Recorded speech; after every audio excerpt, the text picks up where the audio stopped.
राज्य मागास आयोगाचे अध्यक्ष आनंद निरगुडे यांनी राजीनामा देण्यामागे काही कारणं आहेत। मंत्री छगन भुजबळ यांनी राज्य मागास आयोग हा मराठा आयोग झाला अशी टीका सुरू केली होती। त्याचबरोबर ज्या दोन सदस्यांनी राजीनामे दिले त्यांनीही राज्य मागास आयोगाच्या कामकाजामध्ये राज्य सरकारचा सातत्याने हस्तक्षेप आहे असे आरोप केले होते। या दोन कारणांमुळे आणि एका पाठोपाठ एक राजीनामे होत असल्यामुळे अध्यक्ष अस्वस्थ होते आणि त्यातूनच हा राजीनामा त्यांनी दिल्याचं बोललं जातंय। हा राजीनामा दिल्यामुळे मराठा समाजाच्या आरक्षणाच्या मागणीला पुन्हा एकदा उशीर होण्याची शक्यता आहे।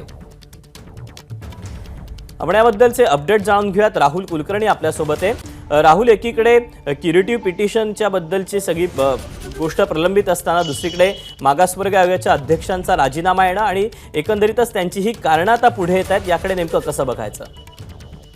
नाही, ज्या सदस्यांनी राजीनामा दिला त्या पॉलिटिकल अपॉइंटमेंट होत्या, त्या उद्धव ठाकरे यांच्या सरकारच्या काळामध्ये झालेल्या नियुक्त्या होत्या। त्यामुळे त्यांनी जे आरोप केले त्याला तसा संवैधानिक काही आधार नव्हता। त्यांनी पुरावे पण दिले। त्यांचं असं म्हणणं होतं की पॉइंट ऑफ रेफरन्स जो आहे की ज्या अनुषंगाने मराठा समाजाचं आरक्षण निश्चित करण्यासाठी सर्वेक्षण करायचं आहे किंवा ते पॉइंट ऑफ रेफरन्स आणि अशा काही गोष्टी की ज्या या विशिष्ट लोकांनाच द्या अशा पद्धतीचा सरकारचा दबाव, हे मुख्य कारण त्यांनी सांगितलं होतं। परंतु ज्या वेळेला राज्याचे मंत्री असं म्हणतात की हा आयोग हा मराठा आयोग झालेला आहे, एक प्रकारचे हे दोन तीन कारणं असावी की ज्यामुळं न्यायमूर्ती निरगुडे यांनी आपल्या राजीनाम्याचा निर्णय घेतला असावा आणि त्यांनी तो राजीनामा दिला। त्यामुळं एक गोष्ट स्पष्ट होते, एक याच्यामध्ये सरकारचा हस्तक्षेप होता का नव्हता, तर मग ज्या वेळेला सदस्यांनी अशा पद्धतीचे आरोप करायला सुरुवात केली त्याच वेळेला सरकारने खुलासा का नाही केला? दुसरं, श्री छगन भुजबळ जे सातत्यानं सांगतायत की हा मराठा आयोग झालेला आहे, त्याच्यामध्ये काही तथ्य आहे का?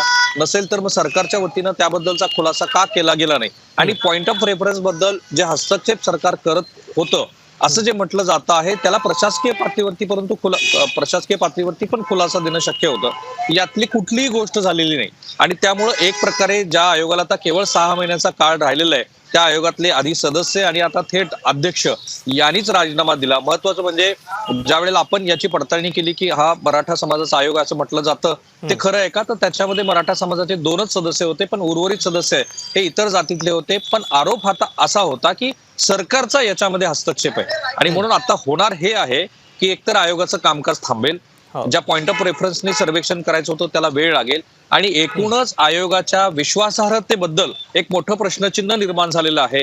ते कसं दूर केलं जाईल हा महत्वाचा प्रश्न आहे आणि ही मोठी घडामोड आहे। निरगुडे हे अत्यंत संयमी अशा पद्धतीचं व्यक्तिमत्व होतं की ज्यांनी हा राजीनामा दिलाय। त्यामुळे स्वाभाविकच या सगळ्या घडामोडींचे काय नेमके परिणाम होतात हे पाहणं महत्त्वाचं असणार आहे। राहुल, धन्यवाद दिलेल्या सगळ्या सविस्तर माहितीबद्दल।